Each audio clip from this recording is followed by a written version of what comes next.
ನಮಸ್ಕಾರ ನಮ್ಮ ಯೂಟ್ಯೂಬ್ ಪ್ರೇಕ್ಷಕರಿಗೆ. ಇವತ್ತು ನಾವು ಹೊಸಪೇಟೆ ಹುಲಿಗೆಮ್ಮ ದೇವಸ್ಥಾನಕ್ಕೆ ಹೋಗ್ತಾ ಇದ್ದೀವಿ. ಇದು ಮೊದಲು ಕೊಪ್ಪಳ ಜಿಲ್ಲೆಯಲ್ಲಿತ್ತು, ಇವಾಗ ವಿಜಯನಗರ ಜಿಲ್ಲೆ ಆಗಿದೆ ಅಲ್ವಾ, ಆ ಜಿಲ್ಲೆಗೆ ಸೇರುತ್ತೆ. ಬನ್ನಿ, ಇದು ನಾವು ಈ ಥರ ಕಾಣ್ತಾ ಇದ್ದೀವಿ ನೋಡಿ, ಅಂಡರ್ ಪಾಸ್ದು.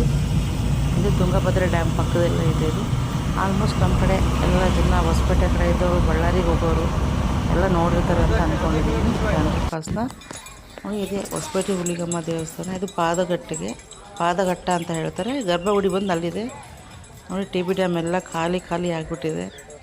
ಇದು ಈ ತಾಯಿ ಚರಿತ್ರೆ ಕೇಳಿದ್ರೆ ನಿಮಗೆ ದಂಗಾಗಿ ಹೋಗ್ತೀರ. ಇದು ಸವದತ್ತಿ ಎಲ್ಲಮ್ಮನ ಅಕ್ಕ ಎಮ್ಮ, ಅತ್ಯಂತ ಭಯಂಕರ ಪವರ್ಫುಲ್ ತಾಯಿ. ಇದರಲ್ಲಿ ಎರಡು ಮಾತಿಲ್ಲ, ನಿಮಗೆ ಗೊತ್ತೇ ಇರುತ್ತೆ ಈ ಕಡೆ ಭಾಗದವರಿಗೆ. ನೋಡಿ, ಇನ್ನು ದೇವಸ್ಥಾನ ಒಳಗಡೆ ಹೋಗ್ತಾ ಇದ್ದೀವಿ ನೋಡಿ. ಇದು ಆಚೆ ಕಡೆ ವ್ಯೂ. ಇದು ತುಂಬ ಚೆನ್ನಾಗಿ ಮಾಡಿದ್ದಾರೆ ಇವಾಗೆಲ್ಲ. ಮೊದಲೆಲ್ಲ ಇತ್ತು, ಆದರೆ ಇವಾಗ ಚೆನ್ನಾಗಿ ಮಾಡಿದ್ದಾರೆ. ನಮ್ಮ ಮನೆಯವ್ರನ್ನ ರೌಂಡ್ ಆಗ್ತಾಯಿದ್ದಾರೆ. ಉದೋ ಅನ್ನೋ ಸೌಂಡ್ ಕೇಳ್ತಾ ಇರ್ಬೋದು ನಿಮಗೆ.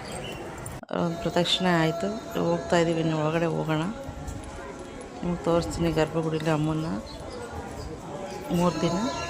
ನೋಡಿ ಯಾವ ಥರ ಇದೆ ಅಂತೇಳಿ. ಇದು ಹೆಣ್ಣು ಹೋಗಿ ಗಂಡು ಮಾಡ್ತಾರೆ, ಗಂಡು ಹೋಗಿ ಹೆಣ್ಣಾಗುತ್ತೆ ನೋಡಿ. ಇದೇ ನಮ್ಮಮ್ಮ ತಾಯಿ ಹುಲಿಗೆಮ್ಮ ನೋಡಿ. ಈ ಅಮ್ಮನೇ ನೋಡಿ, ಹುಲಿಗೆಮ್ಮ ತಾಯಿ ಭಯಂಕರ ಶಕ್ತಿಶಾಲಿ ದೇವರು, ಎರಡು ಮಾತಿಲ್ಲ. ನಮ್ಮ ಮನಸ್ಸಿಗೆ ಯಾವಾಗ ಏನೇ ಬೇಜಾರು ಅನಿಸಿದ್ರು ನಾವು ಫಸ್ಟೇ ಬರೋದು ಇಲ್ಲಿಗೆ, ಈ ತಾಯಿ ಸನ್ನಿಧಾನಕ್ಕೆ ಬರೋದು. ಈ ತಾಯಿ ನಮಗೆ ತುಂಬ ಅತ್ಯಂತ ಒಳ್ಳೇದು ಮಾಡಿದ್ದಾಳೆ, ಅತ್ಯಂತ ಪವರ್ಫುಲ್ ಅಂತ ಹೇಳ್ಬೋದು ಆಯಿತಾ.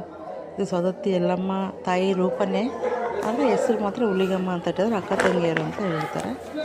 ಇದೇ ನೋಡಿ ಹೊಸಪೇಟೆ ಹುಲಿಗೆಮ್ಮ ದೇವಸ್ಥಾನ. ನಿಮ್ಗೆ ಇದ್ರದ್ದೊಂದು ನಮ್ಮ ಕುಲ ದೇವತಾ ಇದು.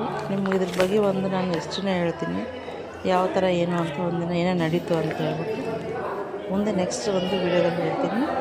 ಈ ವಿಡಿಯೋ ಇಷ್ಟ ಆಯಿತು, ಸಬ್ಸ್ಕ್ರೈಬ್ ಮಾಡಿ. ಧನ್ಯವಾದಗಳು. ಓಕೆನಾ, ಬಾಯ್.